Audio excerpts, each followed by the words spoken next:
Suntem pregătiți pentru o nouă zi de veste bună. Ducem în dimineața aceasta vestea cea bună copiilor din Deleni.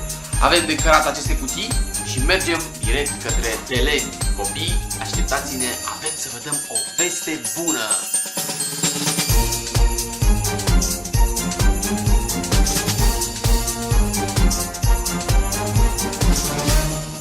Tocmai am aflat că fetele de la Cumpăna întâmpină niște probleme în a veni aici, așa că echipa s-ar putea să nu fie întregită. Ne rugăm însă să poată să ajungă și să mergem împreună.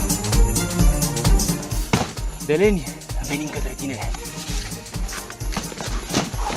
cu o veste bună.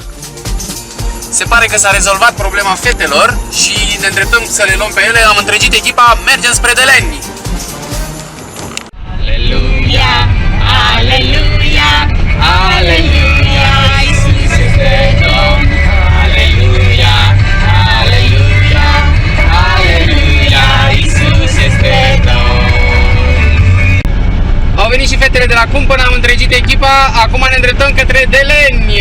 Așteptăm să vină copiii, să vedem câți copii, o să întârziem un pic, o să ne aștepte, dar suntem curioși câți copii vor veni astăzi să audă vestea cea bună.